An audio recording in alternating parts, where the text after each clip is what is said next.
গাজীপুরের ডুয়েটে ভিসি নিয়োগকে কেন্দ্র করে উত্তেজনা, দফায় দফায় সংঘর্ষ, শিক্ষার্থীদের মাঝে আতঙ্ক, বাড়তি পুলিশ মোতায়েন। আবু সাঈদ হত্যা মামলায় রোকেয়া বিশ্ববিদ্যালয়ের সাবেক ভিসিকে কারাগারে প্রেরণ, উস্কানি, প্ররোচনা, দায়িত্বে অবহেলার দায়ে 10 বছরের দণ্ডপ্রাপ্ত তিনি।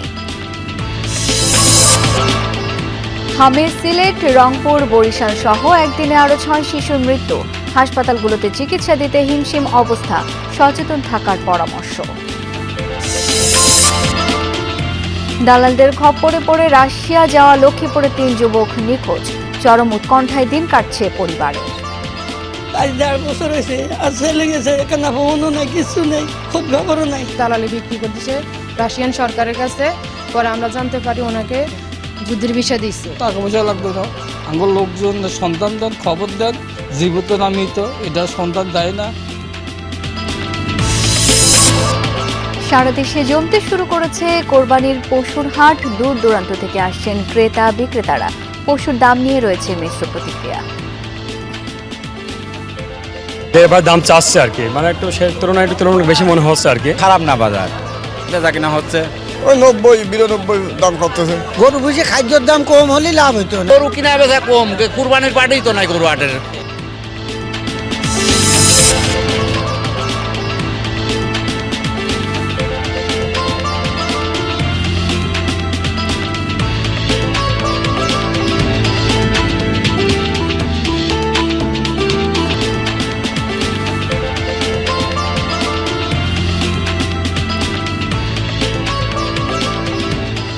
আমন্ত্রণ বিরতিহীন সংবাদ সারা দেশে, আপনাদের সাথে আছি আমি শাওন দত্ত। এতক্ষণ শিরোনাম দেখছিলেন। গাজীপুরে ঢাকা প্রকৌশল ও প্রযুক্তি বিশ্ববিদ্যালয় ডুয়েটে নতুন ভিসি নিয়োগকে কেন্দ্র করে সংঘর্ষ হয়েছে। এতে আহত হয়েছেন অন্তত 15 জন। নতুন উপাচার্যের নিয়োগ প্রত্যাখ্যান করে আন্দোলনের নামা শিক্ষার্থীদের অভিযোগ, ছাত্রদল বহিরাগতদের নিয়ে হামলা চালায়। অন্যদিকে ছাত্রদলের দাবি, ক্যাম্পাসকে অস্থিতিশীল করতে সাধারণ শিক্ষার্থীদের ব্যানারে সংঘাতময় পরিস্থিতি তৈরি করেছে শিবির। বাড়তি পুলিশ মোতায়েন করা হলেও ক্যাম্পাস এলাকায় উত্তেজনা বিরাজ করছে। নতুন ভিসি নিয়োগের প্রজ্ঞাপন জারির পর থেকেই উত্তাপ ছড়ায় ঢাকা প্রকৌশল ও প্রযুক্তি বিশ্ববিদ্যালয় ডুয়েটে। আজ রণক্ষেত্রে পরিণত হয় ক্যাম্পাস ও আশেপাশের এলাকা। বৃহস্পতিবার শাহজালাল বিজ্ঞান ও প্রযুক্তি বিশ্ববিদ্যালয়ের অধ্যাপক মোহাম্মদ ইকবালকে ডুয়েটের নতুন উপাচার্য হিসাবে নিয়োগ দেয় সরকার। শিক্ষার্থীদের একটি অংশ এই সিদ্ধান্ত প্রত্যাখ্যান করে ডুয়েট শিক্ষকদের মধ্যে থেকে কাউকে ভিসি নিয়োগের দাবিতে আন্দোলনে নামেন। প্রত্যক্ষদর্শীরা জানায়, নতুন ভিসির ক্যাম্পাসে আসার খবরে সকাল থেকে মুখোমুখি অবস্থান নেয় আন্দোলনকারী শিক্ষার্থী ও উপাচার্যের পক্ষ নেয়া শিক্ষার্থীরা। এক পর্যায়ে বাধে সংঘর্ষ। আন্দোলনকারী শিক্ষার্থীদের অভিযোগ, ছাত্রদল নেতাকর্মীরা বহিরাগতদের নিয়ে তাদের উপর হামলা চালায়। শান্তিপূর্ণ কর্মসূচির অংশ হিসেবে আমরা গেটে অবস্থান করছি আমরা সাধারণ শিক্ষার্থীরা, কিন্তু বহিরাগত কিছু টোকাই এবং ক্যাম্পাসে ছাত্রদলের ছেলেপেলে এবং প্রশাসন সহ তারা অতর্কিতভাবে আমাদেরকে হামলা চালায় নতুন ভিসিকে ঢোকানোর জন্য। কিন্তু আমরা ছাত্ররা সেখানে সর্বাত্মকভাবে প্রোটেক্ট করার চেষ্টা করি। যিনি আমাদের অভিভাবক হবেন, ভিসি হবেন, এটা ডুয়েটের মধ্যে ঠিক হতে হবে। কারণ হচ্ছে আমাদের ডুয়েটের যে সকল শিক্ষক কর্মরত আছেন তারা আমাদের ম্যান্ডেট বোঝেন, তারা আমাদের ভবিষ্যৎ পরিকল্পনা বোঝেন। অন্যদিকে ছাত্রদলের দাবি, সাধারণ শিক্ষার্থীদের ব্যানারে আন্দোলনের নামে ক্যাম্পাসকে অস্থিতিশীল করে তুলেছে শিবির। ভিসি স্যার শঙ্কিত ছিল, ভয়ের ভিতরে ছিল, তো আমরা ভিসি স্যারকে বাইরে রিসিভ করে আমরা গেটের দিকে অগ্রসর হই। গেটে গিয়ে যখন আমরা ঢোকার চেষ্টা করি, অতর্কিতভাবে আমাদের উপরে ইটপাটকেল নিক্ষেপ করে। আমরা রাষ্ট্রকে সম্মান জানাই, সরকারি সিদ্ধান্তকে সম্মান জানাই। আমরা চাই এই ভিসি দায়িত্ব গ্রহণ। এখানে ছাত্র শিবির এবং জাতীয় ছাত্র শক্তিদের বি টিমের নেতৃবৃন্দদের মাধ্যমে আজকের এই হামলা তারা চালাইছে। ডুয়েট ছাত্রদল কখনোই এই সহিংসতাকে সাপোর্ট করে না, তারা কখনো সহিংসতা করে নাই। সংঘর্ষ থামাতে কয়েক রাউন্ড টিয়ার শেল ছোড়ে পুলিশ। ক্যাম্পাস ও আশেপাশের এলাকায় আইনশৃঙ্খলা বাহিনীর বাড়তি সদস্য মোতায়েন করা হয়েছে। সংঘর্ষে আহতদের বিভিন্ন হাসপাতালে ভর্তি করা হয়েছে। জাহিদ হাসান, যমুনা নিউজ। দর্শক, এই বিষয়ে আমরা বিস্তারিত জেনে নিতে চাই। এখন ঘটনাস্থলে রয়েছেন সহকর্মী পলাশ প্রধান। পলাশ, ক্যাম্পাসের সার্বিক পরিস্থিতি এই মুহূর্তে কেমন, জানতে চাই বিস্তারিত।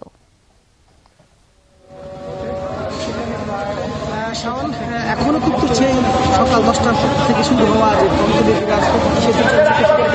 কিন্তু কয়েকটি গ্রুপ এখানে সমন্বয় জড়িত রয়েছে।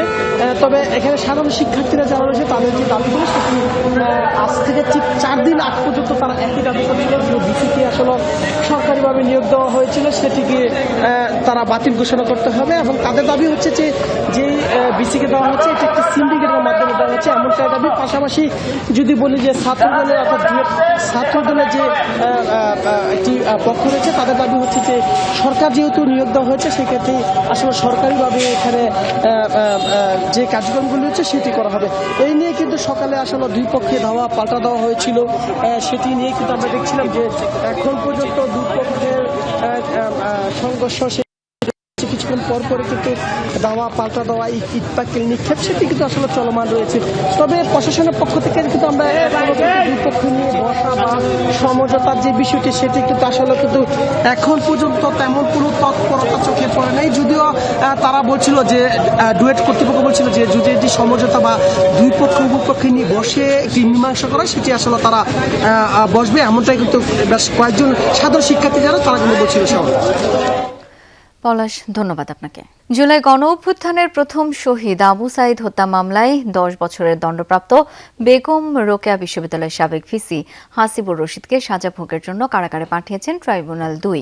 আন্তর্জাতিক অপরাধ ট্রাইব্যুনালের 2-এর বিচারিক প্যানেল তাকে সাজা ভোগের জন্য কারাগারে পাঠান। এর আগে মোহাম্মদপুর থানা থেকে তাকে ট্রাইব্যুনালে হাজির করা হয়। গতকাল সন্ধ্যায় ঢাকার সলিমুল্লাহ রোডের একটি বাসা থেকে গ্রেপ্তার করা হয় তাকে। গত 9 এপ্রিল আবু সাইদ হত্যা মামলায় তাকে 10 বছরের কারাদণ্ড দেন ট্রাইব্যুনাল। তার বিরুদ্ধে আবু সাইদ হত্যায় উস্কানি, প্ররোচনা, সহযোগিতা ও দায়িত্বে অবহেলার অভিযোগ রয়েছে। ট্রাইব্যুনালে বিচার চলাকালে তিনি শুরু থেকেই পলাতক ছিলেন, সেই কারণে তার পক্ষে আইনি লড়াই করেন রাষ্ট্র নিযুক্ত আইনজীবী।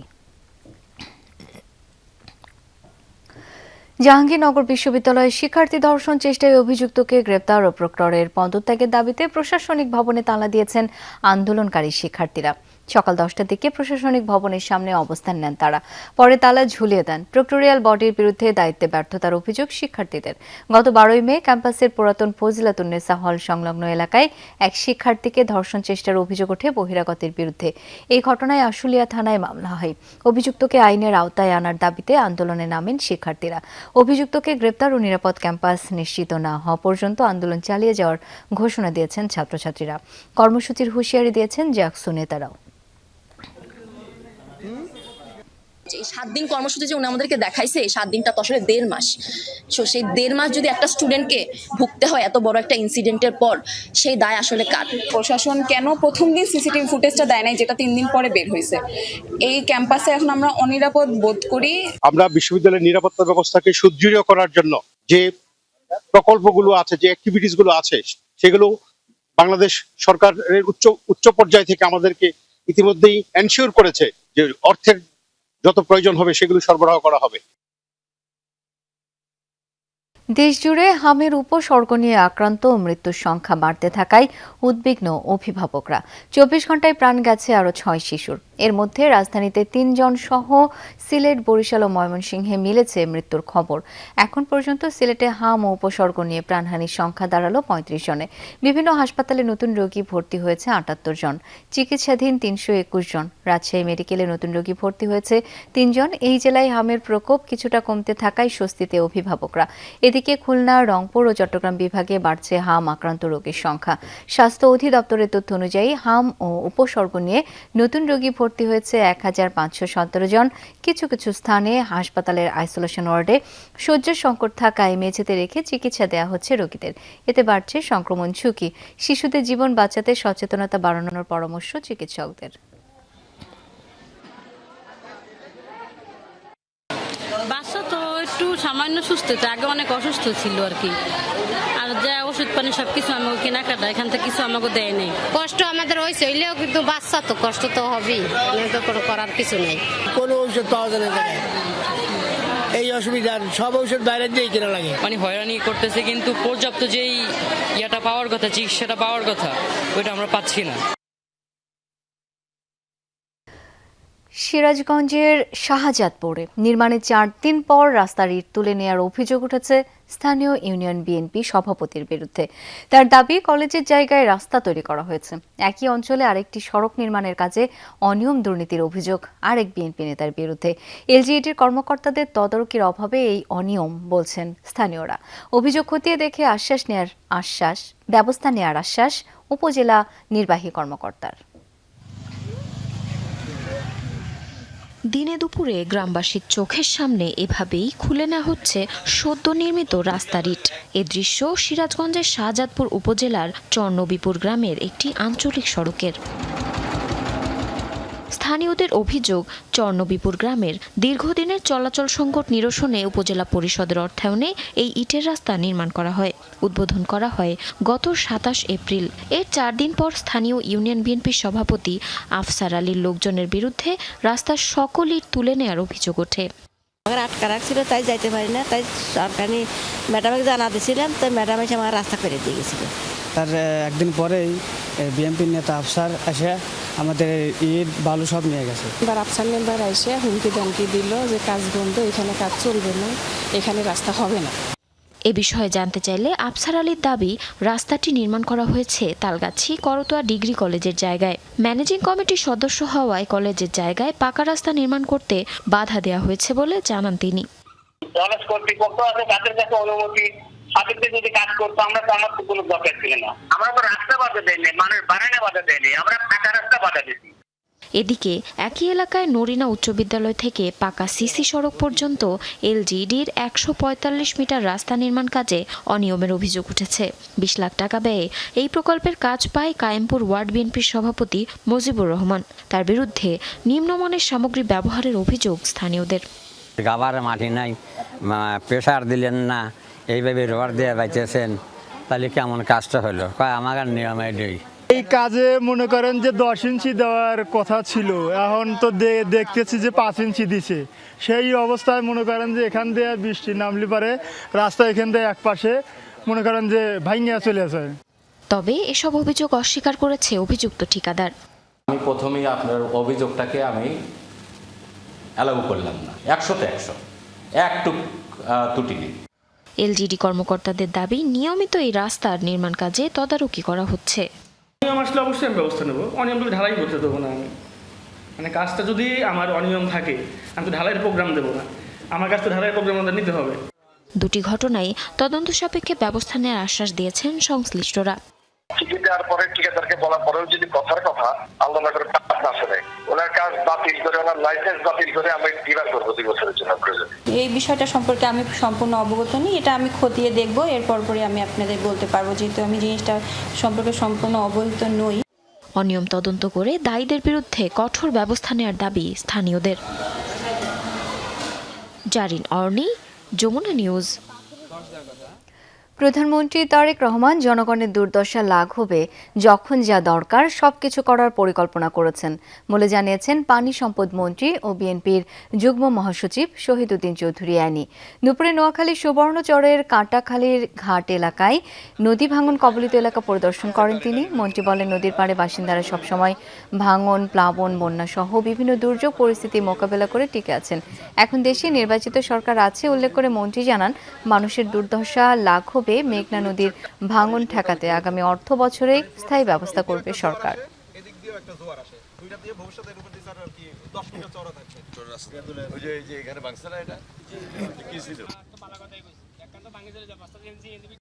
এই এলাকায় যেখানে যেটা খুব বেশি অতীব প্রয়োজন এই মুহূর্তে, সেখানে আমরা পার্মানেন্ট ওয়ার্ক হিসাবে আমরা কিছু ভাঙন প্রতিরোধের ব্যবস্থা গ্রহণ করব।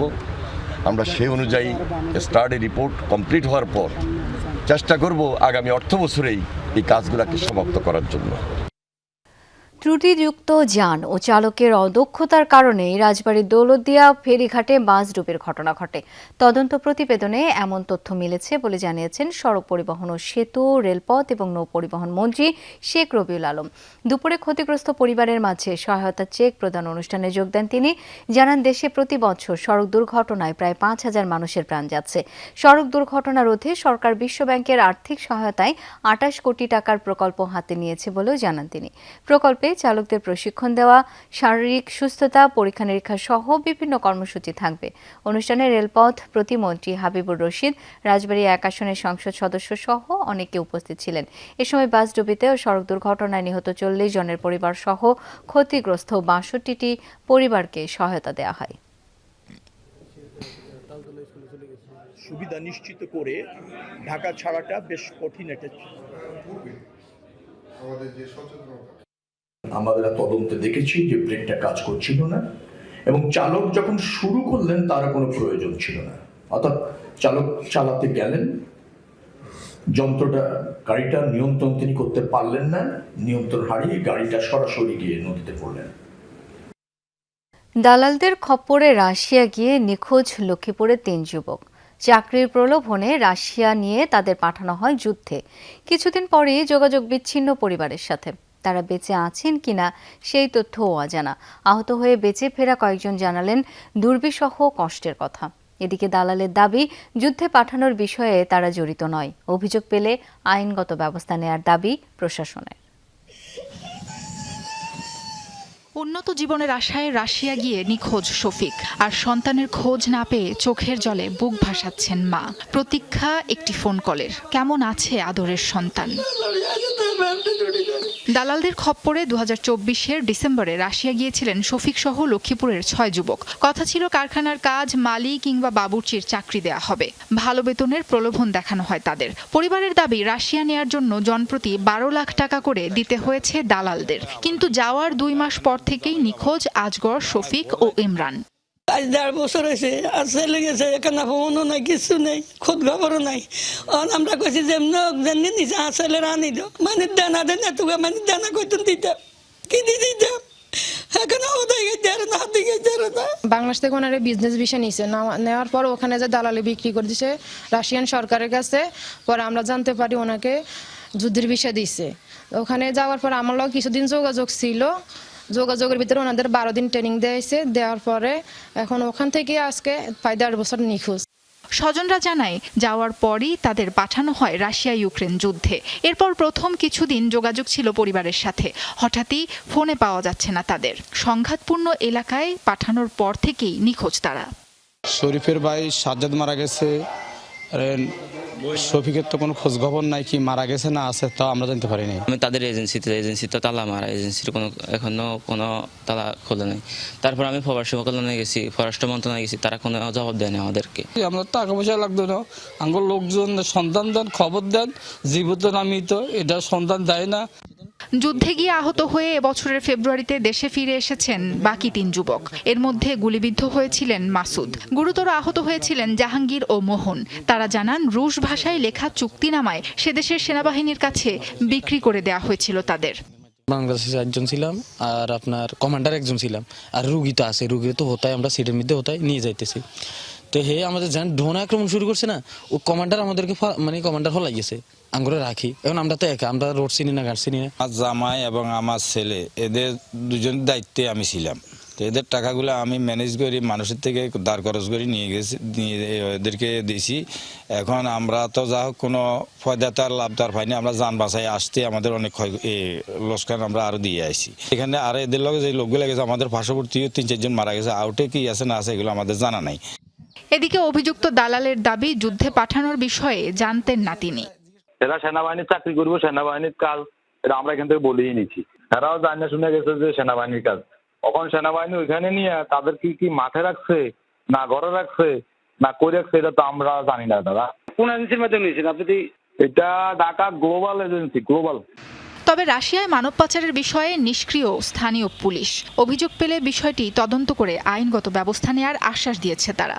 কেউ হত্যা এসে কোনো নিখোঁজ ডায়েরি বা কোনো ধরনের এই ধরনের চাকরি দেওয়ার নাম করে প্রতারণার ব্যাপারে কোনো ধরনের অভিযোগ করেনি। তারা যদি আসে, আমরা থানা যদি অভিযোগ করে, আমরা অবশ্যই তদন্ত করে ঘটনা সত্যতা সাপেক্ষে আমরা অবশ্যই আইনগত ব্যবস্থা নেব। এই অবস্থায় প্রতারণা ঠেকাতে সরকারকে নজরদারি বাড়ানোর আহ্বান জানিয়েছে স্থানীয় সুশীল সমাজের প্রতিনিধিরা। পাশাপাশি মানব পাচারে জড়িত দালালদের বিরুদ্ধে জনসচেতনতা তৈরির তাগিদ দিয়েছেন তারা। সরকার এবং সংশ্লিষ্ট দপ্তর উচিত এই বিষয়গুলিকে তদারকির মধ্যে নিয়ে আসে এবং প্রয়োজনীয় ব্যবস্থা গ্রহণ করে। এই কাজে যেন নিরুৎসাহিত হয়, এই জন্য ব্যবস্থা গ্রহণ করা। দালালের খপ্পরে পড়ে আর যেন কোনো বাংলাদেশিকে অনিশ্চিত পথে পাড়ি জমাতে না হয় সেই দাবি জানিয়েছে স্বজনরা। আমি নিজে আন্দাজের কোন জায়গা। সাবরিনা লিজা, যমুনা নিউজ। ফরিদপুরে গৃহবধূ জাহানারা বেগম ও তার 4 বছরের মেয়ে সামিয়া আক্তারকে হত্যার ঘটনায় ঘাতক প্রেমিক উজ্জ্বল খানকে গ্রেপ্তার করেছে পুলিশ। দুপুরে ফরিদপুর কোতোয়ালি থানার হল রুমে প্রেস ব্রিফিংয়ে পুলিশ জানায়, পরকীয়া সম্পর্কের জেরে উজ্জ্বলকে বিয়ের জন্য চাপ দেয় জাহানারা। গত 4 মে রাতে এই বিষয়ে কথা বলতে সদর উপজেলার কালীতলা এলাকার নির্জন একটি পুকুর পাড়ে তাকে ডেকে নেয় উজ্জ্বল। বাগবিতণ্ডার এক পর্যায়ে জাহানারাকে শ্বাসরোধে হত্যা করা হয়। কোলে ঘুমন্ত শিশু সামিয়া জেগে উঠলে তাকেও শ্বাসরোধে হত্যা করা হয়। পুকুর পাড়ে গর্ত করে মরদেহ দুটি পুঁতে পালিয়ে যায় উজ্জ্বল। এদিকে স্ত্রী ও মেয়ের নিখোঁজ ডায়েরি করেন জাহানারার স্বামী। নিখোঁজের 10 দিন পর পুকুর পাড়ে মাটি খুঁড়তে গিয়ে মরদেহ দেখে পুলিশে খবর দেয় স্থানীয়রা। পরে তথ্য প্রযুক্তির সহায়তায় গোয়ালন্দ উপজেলা থেকে উজ্জ্বলকে গ্রেপ্তার করা হয়। এ সময় জাহানারা ও তার মেয়ের পোশাক, হত্যাকাণ্ডে ব্যবহৃত কোদাল সহ বিভিন্ন সামগ্রী উদ্ধার করে। গ্রেপ্তার উজ্জ্বলকে আদালতের মাধ্যমে জেল হাজতে পাঠানো হয়েছে। সারা দেশে জমে উঠতে শুরু করেছে কোরবানির পশুর হাট। রংপুর, কুষ্টিয়া, লক্ষ্মীপুর সহ দেশের বিভিন্ন হাট বাজারে বিক্রির উদ্দেশ্যে পশু তুলছেন খামারিরা। দূর দূরান্ত থেকে পাইকার ও ক্রেতারা আসছেন গরু কিনতে। তবে পশুর দাম নিয়ে ক্রেতা বিক্রেতাদের মধ্যে রয়েছে মিশ্র প্রতিক্রিয়া।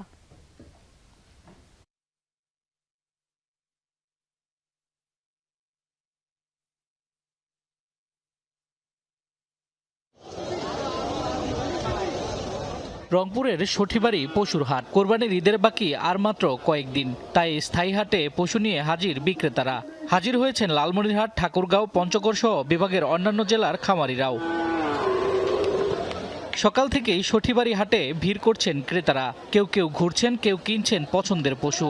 এবছরও বড় গরুর চেয়ে দেশি মাঝারি গরুর চাহিদা বেশি। দাম নিয়েও রয়েছে ক্রেতাদের মধ্যে মিশ্র প্রতিক্রিয়া। 30-40টা গরু নিই, ওইখান থেকে নিয়ে আবার চট্টগ্রামের উদ্দেশ্যে রওনা হয়ে যায়। এইখানে আমার ধারণা যে আগের তুলনার চেয়েও এবার একটু গরুর দামটা আমার থেকে বাড়তি মনে হচ্ছে।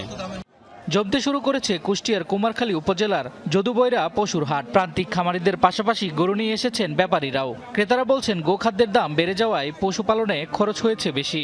সে তুলনায় এখনো দাম মিলছে না বলে দাবি তাদের। এবার দাম চাচ্ছে আর কি, মানে একটু সে তুলনায় বেশি মনে হচ্ছে আর কি। তারপর যখন কেনার মনস্থ করবে তখন হয়তো দাম দর কষাকষির মাধ্যমে হয়তো একটা সেরেন হবে। মোটামুটি একদম খারাপ না বাজার, বেচা কিনা হচ্ছে। দাম দর আমি এটি 95 দাম চাচ্ছে, 80, 85, 82, কেউ 80 নিচে এইভাবে দাম বলছে। গরু বুঝে খাদ্যের দাম কম হলে লাভ হইতো না, তাছাড়া ওই দামের খাদ্য খাওয়া তো লাভ হবে না। দাম খুব বেশি নাই, মোটামুটি সাধ্যের মধ্যেই আছে। লক্ষ্মীপুর পৌর শহরে বসেছে গরুর হাট। বেচা বিক্রি না জমলেও পশু সরবরাহ ধীরে ধীরে বাড়ছে। দাম বেশি হওয়ায় এখনো যাচাই বাছাই করছেন ক্রেতারা। আশা করি আগামী হাট থেকে জমজমাট ভাবে হবে। তবে আপাতত অত গরু কালেকশন নাই বিদায়ে হয়তো ওরকম না ভাবে গরু ছাড়তেছে না তারা। মানুষরা সামনের দিকে দিলে অপেক্ষাতে রয়েছে। আপাতত আসন মানে স্থিতিশীল আছে আর দাম বেশি, গৃহস্থ খরচ বেশি কারণে গৃহস্থরা ছাড়তেছে না। হাটে চুরি ছিনতাই ঠেকাতে ইজারাদারদের পাশাপাশি আইন শৃঙ্খলা রক্ষাকারী বাহিনীর পক্ষ থেকে নেওয়া হয়েছে বিশেষ ব্যবস্থা। এছাড়াও সেবা দিতে কাজ করছে প্রাণী সম্পদ অধিদপ্তরের মেডিকেল টিম। হাটে যাতে কোনো সমস্যা না হয় সেই ব্যবস্থা আমরা সবসময় করতেছি এবং করবো ইনশাআল্লাহ। আর বিক্রেতা যাতে সহযোগিতা পায়, সুবিধা পায় এবং এখানে কিনে জানি ভালোভাবে বাড়ি পৌঁছতে পারে। আমরা সন্ধ্যা পর্যন্ত গাড়িগুলো লোড হওয়া এবং পাটিপত্র যাওয়া পর্যন্ত আমরা নির্বিঘ্নে এই বিষয়গুলো দেখি। মৎস্য ও প্রাণী সম্পদ মন্ত্রণালয়ের হিসেবে এবার দেশে কোরবানির পশুর সম্ভাব্য চাহিদা রয়েছে 1,01,06,334টি। শামস তাবরিদ উচ্ছ্বাস, যমুনা নিউজ। দর্শক, কোরবানির পশু বেচা কেনার আরও খবর জানবো। এই মুহূর্তে রংপুর থেকে যুক্ত হচ্ছেন সহকর্মী সরকার মাজহারুল মান্নান। মাজহার, হাটে গবাদি পশুর সরবরাহ কেমন দেখছেন? বিক্রেতারা কেমন দাম চাইছেন?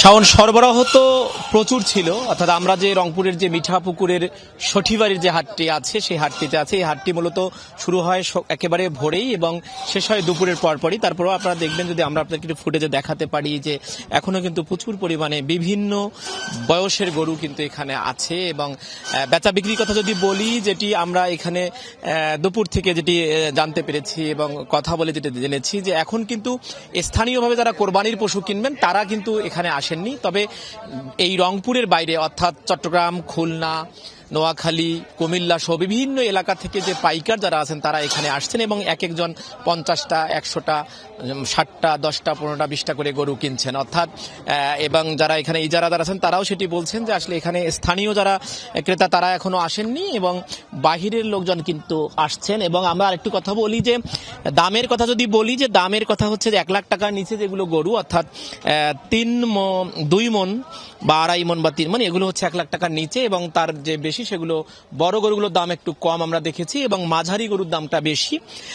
এবং এখানে যেটি আমরা এসে দেখেছি যে প্রচুর পরিমাণে আজকে বেচা বিক্রি হয়েছে। এই হাটের যিনি ইজারাদার, যিনি নুরুল ইসলাম প্রামাণিক লালন, তিনি যেটি বলেছেন যে আজকে প্রায় 1600-র মতো গরু এখানে বেচা বিক্রি হয়েছে। তার আশা আজকে যদি সকালে বৃষ্টি না থাকতো তাহলে আরো বেশি হতো, এবং এটি যদি আগামী যে হাটগুলো আছে, 2-3টি হাট পাওয়া যাবে, তাহলে আরো বেশি এখানে যে তারা বেচা বিক্রি হবে বলে তারা মনে করছেন। এবং এখানে যে নিরাপত্তার বিষয়টি যদি বলি, যে এই হাটের নিরাপত্তার ব্যাপারে সন্তোষ প্রকাশ করেছেন যারা এখানে ক্রেতা বিক্রেতা ছিলেন, এবং বিশেষ করে যারা ঢাকার তারা সরাসরি এই হাটের যে ইজারাদার আছে তার যে অ্যাকাউন্ট আছে সেই অ্যাকাউন্টেও টাকা পয়সা পাঠিয়েছে, এবং সেখান থেকে এবং অর্থাৎ আর্থিক যে নিরাপত্তাটা সেটি কিন্তু তারা সন্তোষ প্রকাশ করেছেন। এবং এই পুরো রংপুর বিভাগে প্রায় অনেক ধন্যবাদ আপনাকে। সম্ভাবনা থাকা সত্ত্বেও পৃষ্ঠপোষকতার অভাবে বিশ্ববাজারে পৌঁছতে পারছে না দিনাজপুরের সুমিষ্ট আম। জেলায় বিপুল পরিমাণ আম উৎপাদন হলেও কাঙ্ক্ষিত দাম মিলছে না। সংশ্লিষ্টরা বলছেন, উদ্যোগ নেওয়া হলে লিচুর মতোই এই জেলার আমও হতে পারে অর্থকরী ফসল, যা বড় ভূমিকা রাখতে পারে গ্রামীণ অর্থনীতিতে। লিচুর পাশাপাশি সুস্বাদু আমও উৎপাদন হচ্ছে দিনাজপুরে। প্রতি বছর জেলায় বাড়ছে আবাদ। চলতি মৌসুমে প্রায় 6000 হেক্টর জমিতে আমের বাগান হয়েছে। বাড়িচার, আমরুপালি, হাড়িভাঙা, হিমসাগর, ব্যানানা ম্যাঙ্গো সহ 7 প্রজাতির সুমিষ্ট আম উৎপাদন হচ্ছে। সংশ্লিষ্টরা বলছেন, আমের উৎপাদন বাড়লেও অভিজ্ঞতা আর পৃষ্ঠপোষকতার অভাবে রফতানি করা যাচ্ছে না। বড় অভাব সেটা হলো আমাদের প্রশিক্ষণের অভাব। আমরা চাঁপাইনবাবগঞ্জ উদ্যান তত্ত্ব থেকে আমরা 2 জন ট্রেনারকে নিয়ে এসে আমরা প্রশিক্ষণ নিয়েছিলাম। সে তুলনায় আমরা 2 দিন মাত্র ট্রেনিং নিতে পেরেছি। থেকে যতটুকু আমরা সহযোগিতা পাইছি বা চাচ্ছি, ওরা অতটুকু সহযোগিতা করতে পারে না, এবং কৃষি অফিসার তাদের দক্ষতার অভাব কি তারা আমাদের পরিচর্যার অভাব, এই জিনিসটা তারা পূরণ করে দিতে পারে না। উৎপাদন করে আমরা কিন্তু ন্যায্য মূল্য আমরা পাই না, এটা হচ্ছে আমাদের মেন সমস্যা। আর কৃষি সেক্টর থেকে আমাদের কোনো সহযোগিতা আসে না। রফতানিকারকরা বলছেন, আম চাষিদের নেই প্যাকেজিং, সংরক্ষণ ও রফতানি সংক্রান্ত অভিজ্ঞতা। অভাব রয়েছে সঠিক পরিকল্পনা আর সরকারি উদ্যোগের।